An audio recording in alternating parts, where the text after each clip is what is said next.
السلام علیکم ویورز، آج کے اس ایپیسوڈ میں ہم یہ دیکھیں گے کہ جب آدم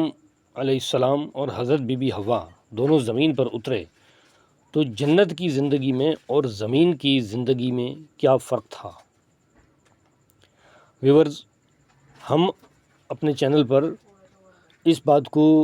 سامنے رکھنا چاہتے ہیں کہ روایتی انداز میں یا کہانی کی صورت میں جو چیزیں بیان کی جاتی ہیں ان کو تفکر کے ذریعے، تحقیق کے ذریعے ان کی اوریجنل رنگ میں بیان کیا جائے کہ وہ کس طرح کی وہ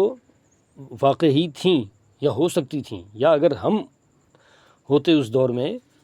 تو ہمارے اوپر وہ چیز کس طرح سے گزرتی۔ آپ سے درخواست ہے کہ آپ ہمارے چینل کو لائک اور سبسکرائب کریں اور بیل آئیکن کو پریس کریں تاکہ ہماری ہر نئی آنے والی ویڈیو سب سے پہلے آپ تک پہنچے۔ تو ویورز، ہم یہ بات کر رہے تھے کہ زمین کی زندگی اور جنت کی زندگی میں فرق۔ جب حضرت آدم علیہ السلام زمین پر اترے تو انہوں نے یہ دیکھا کہ درختوں کے پتے بھی جھڑتے ہیں، یہاں پھل خراب بھی ہوتے ہیں، یہاں سردی ہے، یہاں گرمی ہے، یہاں اور انسان کے ساتھ ضروریات لگی ہوئی ہیں جو کہ جنت میں نہیں تھیں۔ تھوڑی دیر کھانے کے بعد بھوک لگ جاتی ہے اور دوبارہ کھانے کی ضرورت پڑتی ہے۔ وہاں صرف خواہشات کے اوپر، ارادے کے اوپر کام ہو جاتا تھا، لیکن زمین کے اوپر ایسا نہیں ہے۔ یہاں ایک بیج لگایا جاتا ہے، کچھ عرصے تک اس بیج کی پرورش ہوتی ہے اور اس کے بعد وہ بیج جو ہے وہ برابر ہوتا ہے۔ پہلے اس میں پھول آتے ہیں، اس کے بعد اس میں پھل آتے ہیں، اور پھل جب اتار لیے جاتے ہیں تو وہی اسی جگہ پر دوبارہ پھل نظر نہیں آتا، اور اس طرح اس پھل کا موسم چلا جاتا ہے۔ ہر کام کے لیے جو آدمی کرنا چاہتا ہے اسے محنت کرنا پڑتی ہے، اسے ایک جگہ سے چل کر دوسری جگہ جانا پڑتا ہے، سٹیپ بائی سٹیپ۔ وہ اسپیس کی دنیا میں قید ہو گئے، یعنی جنت کے اندر صرف ارادہ کرنے سے آدمی ایک جگہ سے دوسری جگہ پہنچ جاتا تھا،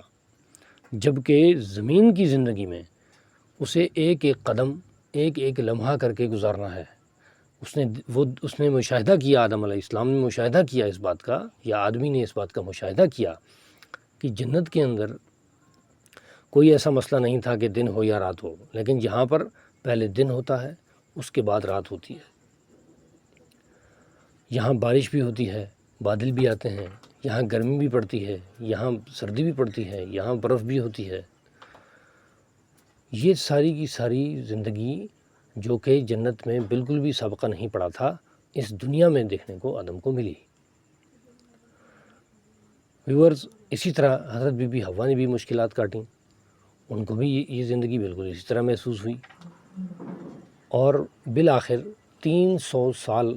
یا جو بھی عرصہ بیان کیا جاتا ہے کم و بیش، اس کے بعد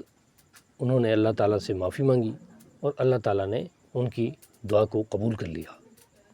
ویورز، دعا قبول کرنے کے بعد کیا حالات پیش آئے، اس کے لیے آپ ہماری اگلی ویڈیو کا انتظار کیجیے۔